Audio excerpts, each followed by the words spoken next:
नमस्कार। आज हम पढ़ने वाले हैं क्लास 10 के वास्तविक संख्या प्रथम चैप्टर प्रथम प्रश्नावली। प्रश्नावली 1.1 में पहले हम देखने वाले हैं 6 MCQ बेस्ड क्वेश्चन को, जिसे हमें 1 मार्क्स में दिया जाएगा एग्जामिनेशन में, इसमें से आ सकता है। पहला क्वेश्चन क्या दिया गया है और जान लेते हैं कि ये किस बुक से मैं पढ़ा रही हूँ। ये बुक है विद्या पब्लिकेशन और उसके ही एक्सरसाइज को हम देखेंगे। लगातार आगे भी आपको इस तरह के सवालों का सिलसिला जारी रहेगा, तो बने रहिएगा, आगे हमारे साथ जुड़े रहिएगा। पहले क्वेश्चन को देख लेते हैं। पहले क्या बोल रहा है, यदि 26 और 169 का HCF इतना है तो आपको LCM का मान क्या होगा। मैं यहाँ पर आंसर टिक कर दी हूँ, लेकिन फिर भी हम लोग ये देखेंगे बाकायदा कि कैसे इसको सॉल्व करना है। तो HCF दिया गया है, दिमाग में रखना है कि जब एक मान दे दिया गया हो तो दोनों को मल्टीप्लाई कर लेते हैं, ठीक है ना। HCF और LCM को क्या करना है, मल्टीप्लाई करना है और इक्वली इन दोनों संख्याओं को मल्टीप्लाई के फॉर्म में लिख लेना है। लिख लिया हमने। तो अभी लिखने के बाद हम लोगों का क्या है कि LCM लिख लेते हैं और इसका मान क्या दिया गया था, 13। तो ये मल्टीप्लाई के रूप में लिख करके और इसको डिवाइड कर देंगे। नेक्स्ट स्टेप में क्या होता है आपको पता होगा कि मल्टीप्लाई में है तो ये डिवीज़न में चला जाएगा, और जब इसको हम लोग कट करेंगे, डिवाइड होगा तो 2 टाइम में, और मल्टीप्लाई करेंगे तो क्या आ जाएगा आंसर 138। मल्टीप्लाई करके देख लेते हैं। 9 2 ज़ा 18, 6 2 ज़ा 12 and 1 13 3 and 2 and 1 3।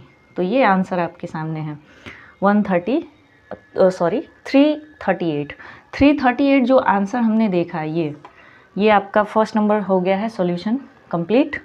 Second number में मूव करते हैं।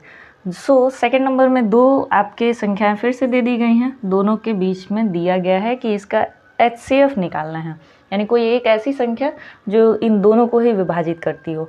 ऑप्शन क्योंकि मिलेगा हमें, तो ऑप्शन से ही डायरेक्ट देख सकते हैं कि यहाँ पर 57, 1, 19 और 38 दिया गया है। सबसे जो एक बेसिक संख्या दिख रहा है वो 19 है। 19 5 ज़ा और 19 8 ज़ा 152 हमारे पास आ जाएगा। 5 एंड 8 का कोई और सॉल्यूशन नहीं होगा, इसीलिए हमें क्या करना है, इसे थोड़ा सा रफ कर लेते हैं, इरेज कर लेते हैं, तो फिर रफ करने में इजी होगी।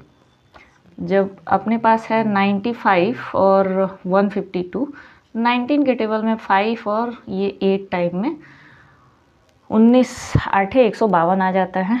5 और 8 और नहीं जाएगा आगे, तो इसीलिए इसका HCF अपने पास 19 हो जाता है। Answer clear. थर्ड नंबर में बोला जा रहा है कि 196 के अभाज्य खंडों के घातों का योग बता दीजिए। ठीक है, संख्या दी गई है और हम जानते हैं कि घात मतलब होता है कि कोई ऐसी संख्या जिसका आप ऐसे डायरेक्टली भी कर सकते हैं। फिर उसके बाद यहाँ पर आ जाएगा 4 और 9 7 7 49। ठीक है, तो हमारा 2 कितने बार है, 2 बार है। 7 कितने बार है, 2 बार है। 2 घात हमें मिल गए हैं, तो 2 प्लस में 2 बराबर में 4। आंसर अपने पास मिल गया है थर्ड का 4 नंबर। ओके, मूव करते हैं नेक्स्ट क्वेश्चन पे। फोर्थ नंबर क्वेश्चन क्या बोल रहा है, PQ अगर सहभाज्य संख्या है तो ऐसी संख्याओं, मतलब यदि P और Q सहभाज्य संख्याएं हैं तो P² Q² होंगी। क्या होंगी, इसका आंसर आपको बताना है कि सहभाज्य होगा, सहभाज्य नहीं होगा, सम संख्याएं होंगी, विषम संख्याएं होंगी। सहभाज्य का मीनिंग होता है कि इसका HCF 1 आ जाए। क्या आ जाए, मैंने कहा कि सहभाज्य संख्याएं जिसका HCF क्या होता है, केवल 1। तो यहाँ पर सहभाज्य संख्या ही होगा।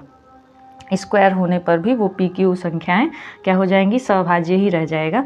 फिफ्थ नंबर में बोला जा रहा है कि यहाँ पर सहभाज्य संख्याओं का एक युग्म दिया गया है। यहाँ पर A number, B number, C number और D नंबर में आप देख रहे हैं कि ऑप्शंस दिए गए हैं, वो युग्म के साथ दिया गया है।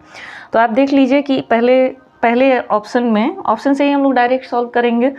7 के पहाड़ा में 7 के टेबल में ये आपका दोनों का HCF क्या आ रहा है, 7। इसका HCF क्या आएगा, 1, क्योंकि 18 और 25 क्या होता है, किसी एक टेबल में नहीं आता है। तो केवल इसका 1 हो जाएगा। सी नंबर में 31 ही इसका जो है HCF रहेगा और इसमें 2 रहेगा। तो हमने क्या जाना कि 7 है, इसका 1 है, इसका 31 है और इसका 2 है। तो जिसके वजह से 18 और 25 हो जाता है हमारा सभाज्य संख्या का एक युग्म, क्योंकि सभाज्य संख्या में हमें HCF केवल 1 चाहिए होता है। ठीक है। 6 नंबर में आंसर हमें क्या देखना है, बोल रहा है कि लसा निकालिए। ठीक है, आपको इन तीनों संख्याओं को लसा निकाल लेना है। लसा कैसे निकाल लेना है, यहाँ पे हम लोग कर लेते हैं रफ वर्क। 15 कर लेते हैं, 18, फिर उसके बाद है आपका 24। 6 से काट दीजिए, 15 वैसे ही लिख देंगे, 6 का 6 12, 6 18, 6 चौके 24। अब ये 3 के पहाड़ा से कट जाएगा, 3 5 15, 3 एकम 3 और 4 वैसे ही उतर जाएगा।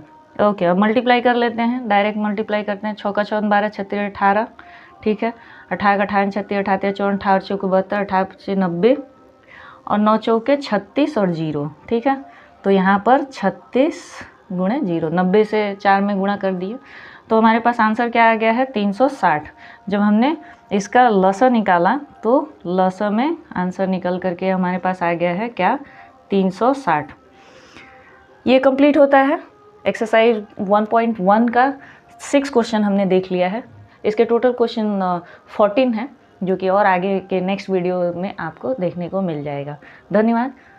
फिर मिलते हैं दूसरे क्वेश्चंस के साथ नेक्स्ट वीडियो में। Tata, bye bye.